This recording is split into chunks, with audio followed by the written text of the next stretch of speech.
नमस्कार, मैं हूं अंजलि इस्टवाल और हमारे इस खास कार्यक्रम में आपका स्वागत है, जिसमें हम आपको बताते हैं कि कोरोना वायरस से जुड़ी कौन सी खबर सही है, कौन सी महज अफवाह है।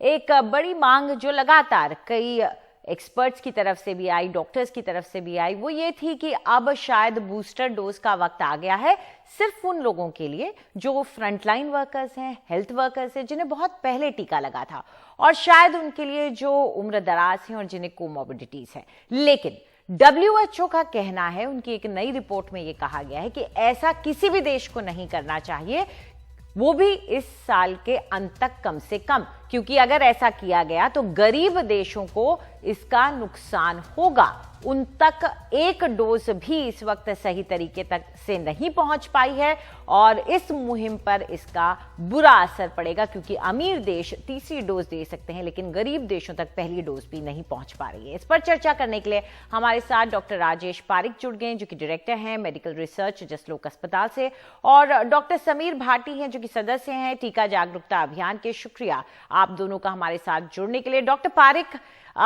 कई डॉक्टर्स भी हमसे कह रहे थे कि शायद अब वक्त आ गया है कि health care workers, nurses, doctors, frontline workers, इन्हें बूस्टर डोज दी जाए, चाहे आप बाकी की पॉपुलेशन को, बाकी की जनसंख्या को न दे पाएं। लेकिन WHO का यह कहना कि इस साल के अंत तक कोई भी ये ना सोचे कि बूस्टर डोज दी जाए, इसे आप किस तरीके से देखते हैं? देखिए, एक मेडिकल रिसर्चर और डॉक्टर के दृष्टि से मैं सिर्फ डेटा को देख सकता हूं।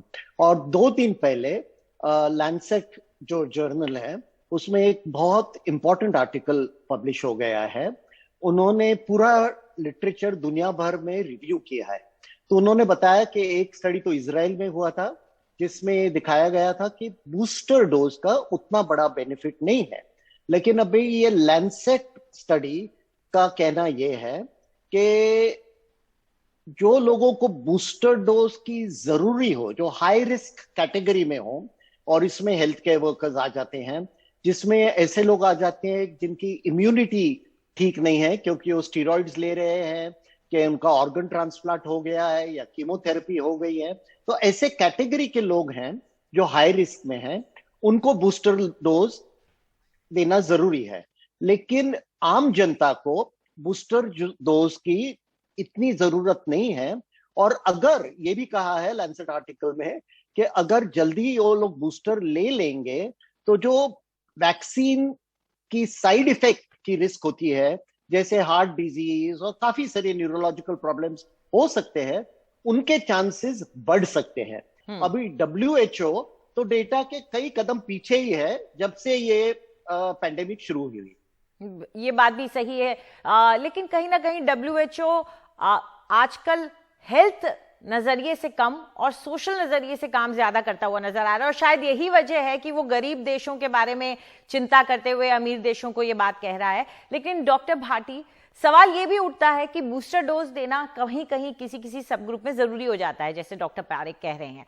लेकिन एक चीज और भी है, वायरस का रूप बदलता रहता है, म्यूटेशन होता रहता है, तो वही वैक्सीन का वही बूस्टर डोज दिया जाए, इसके बजाय उसकी नई वैक्सीन जो वेरिएंट को लेकर के सही हो, उसका इंतजार किया जाए।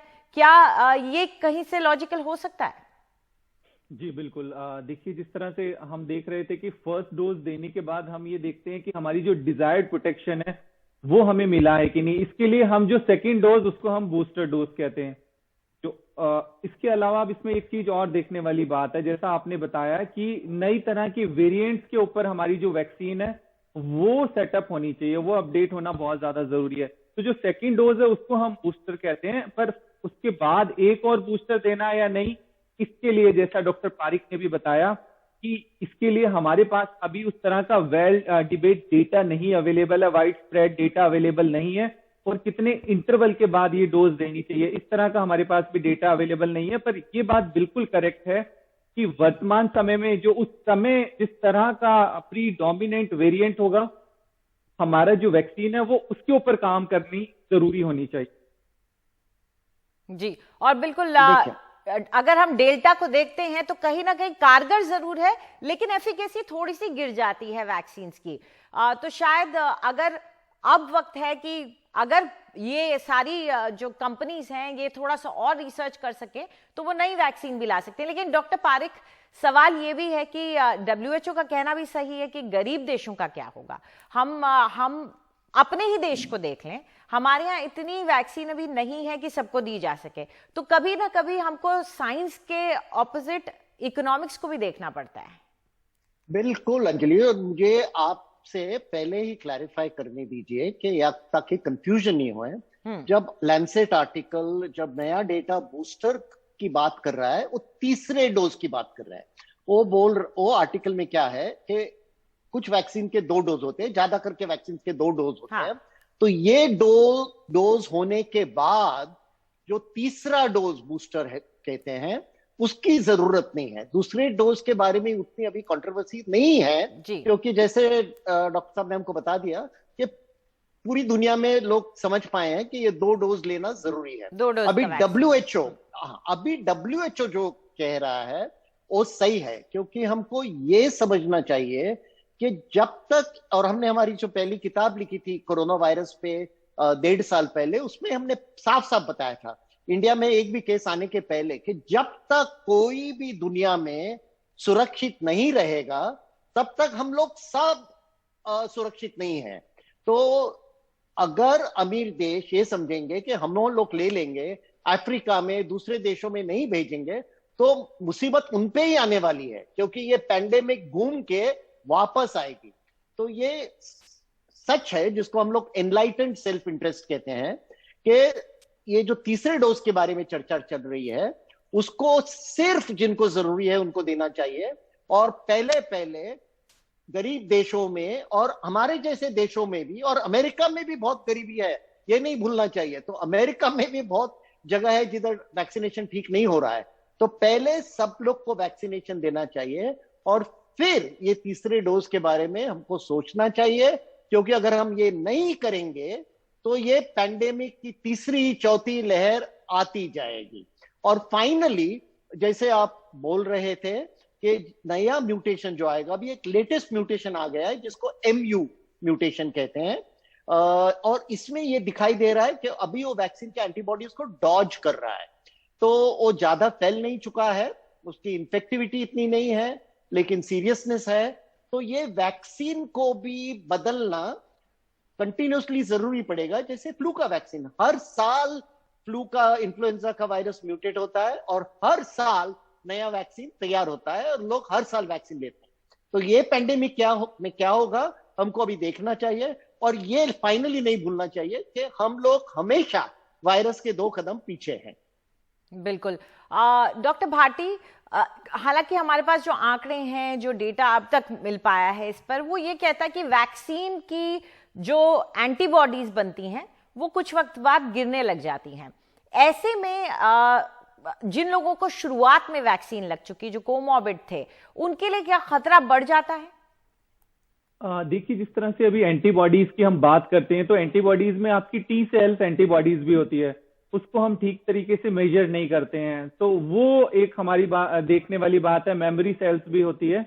तो इसके ऊपर अभी और इस तरह का हमारे पास डेटा आना अवेलेबल है। और जैसा अभी 3rd डोज की हम बात भी कर रहे हैं, तो पहले हमें ये देखना जरूरी है कि हमारा जो 180 करोड़ का टारगेट है दिसंबर एंड तक का अडल्ट पॉपुलेशन को वैक्सीनेट करने का, तो आई थिंक पहले वो होना जरूरी है। जिस तरह से हम एक पर्टिकुलरली संख्या 70 से 80% लोग वैक्सीनेटेड हो जाएं, वो ज्यादा जरूरी है, क्योंकि इतनी संख्या अगर वैक्सीनेट हो जाएगी तो उसके बाद बाकियों को प्रोटेक्शन वैसे ही मिल जाएगा। और जैसा डॉक्टर साहब ने बिल्कुल बताया कि जब तक सब प्रोटेक्टेड नहीं है तब तक कोई भी प्रोटेक्टेड। तो डॉक्टर पारिक, क्या हम अपने देश में 1 डोज मिनिमम, इसका एम लेके चलना ज्यादा सही रहेगा बनस्पत इसके कि हम बूस्टर डोज के बारे में सोचें? क्योंकि डबल वैक्सीनेशन डबल डोज करना, फुली वैक्सीनेट करना भी एक आसान काम नहीं है। तो क्या 1 डोज मिनिमम की स्ट्रैटेजी, ये रणनीति ज्यादा बेहतर है? देखिए, ये स्ट्रैटेजी तो हो ही रही है, क्योंकि हमारे देश में अभी क्या हुआ है कि हमने इतना बड़ा गैप रखा है पहले और दूसरे डोज में।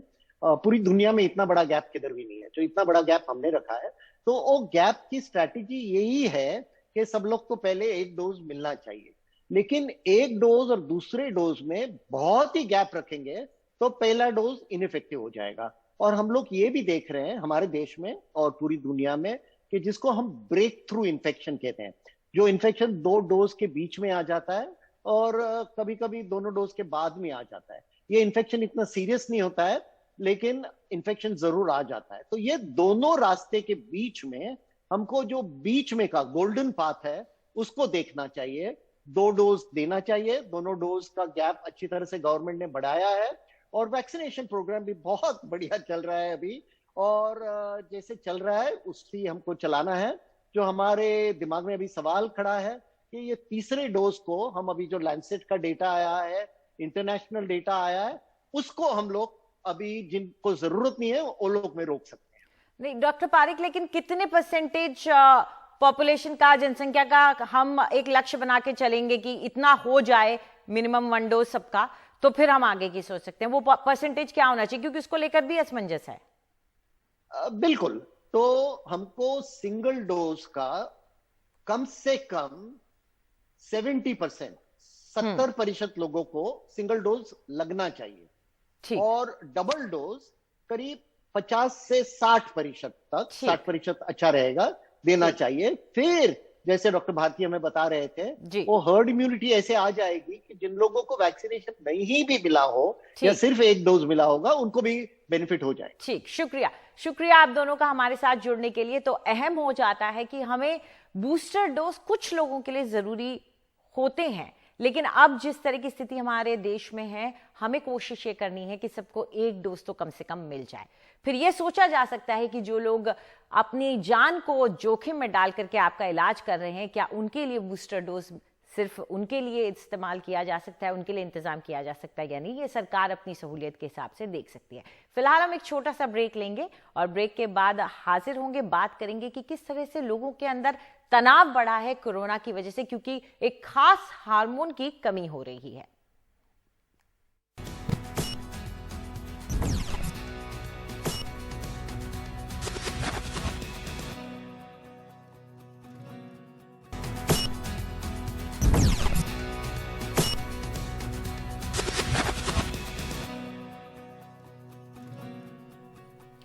कोरोना काल की एक बड़ी परेशानी है मानसिक तनाव, और इस तनाव का सबसे बड़ा कारण है आर्थिक दबाव। बीएमसी के पोस्ट कोविड ओपीडी में एक अस्पताल में करीब 40 नए मरीज रोजाना पहुंच रहे हैं। एक्सपर्ट बताते हैं कि संक्रमण के बाद कुछ के दिमाग में भूख, मूड और नींद को नियंत्रित करने वाला हार्मोन सेरोटोनिन की मात्रा कम हो रही है, जिससे लोग डिप्रेशन और एंजाइटी का शिकार हो रहे हैं। बीएमसी का साइन अस्पताल दिमागी परेशानियों से जूझ रहे करीब 40 मरीज आजकल रोज यहां पहुंचते हैं। डॉक्टर बताते हैं कि संक्रमण के बाद कुछ मरीजों के दिमाग में सेरोटोनिन हार्मोन की कमी हो जाती है। सेरोटोनिन मूड, भूख, नींद और याददाश्त से जुड़ी गतिविधियों को नियंत्रित करता है। इसकी मात्रा कम होने से कई लोग नींद की समस्या, डिप्रेशन और मायूसी का शिकार हो रहे हैं। मेरा लड़का यहाँ देख रहे हो सो रहा है, बीमार पड़ा है। 21 अगस्त से इनका इलाज चालू है। इनको नींद का डिसऑर्डर हुआ है।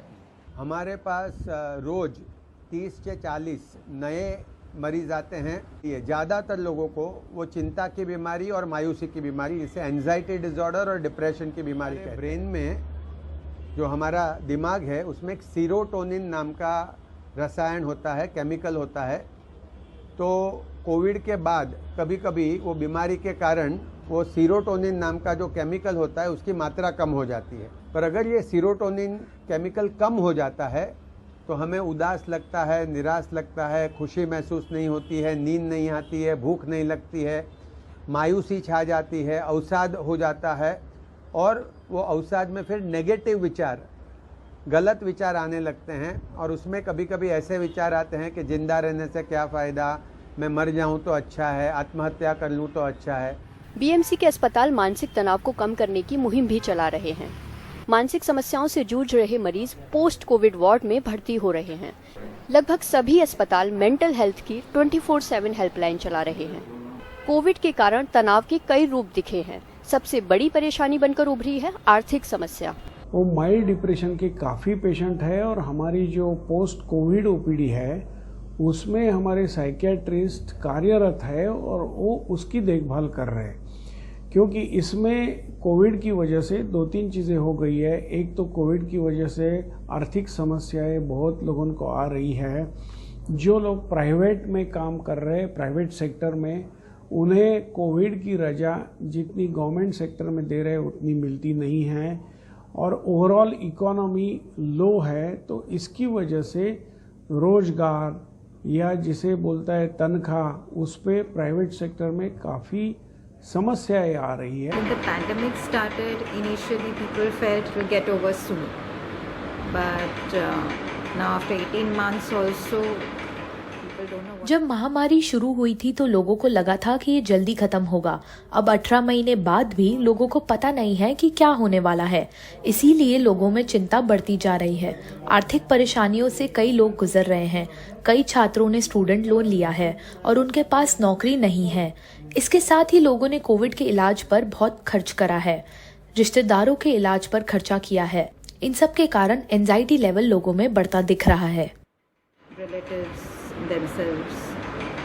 So that's why there are a lot of mental fatigues in the people. इस बीच कोविड हॉस्पिटल 7 हिल्स के इस हालिया सर्वे में पता चला है कि इस साल जनवरी से लेकर जुलाई तक यहां भर्ती 7% कोविड मरीज मानसिक तनाव का शिकार हुए। इनमें से 23% लोग डिप्रेशन और 20% लोग एंजाइटी से गुजरे। मुंबई से पूजा भारद्वाज की रिपोर्ट, एनडीटीवी इंडिया। हमारे आज के कार्यक्रम में इतना ही, लेकिन जाते जाते आपको याद दिला दें कि ये अपना वैक्सीनेशन का दोनों डोज लेना ना भूलें और इसके साथ ही आप मास्क पहनना जारी रखें वैक्सीनेशन के बाद भी। नमस्कार।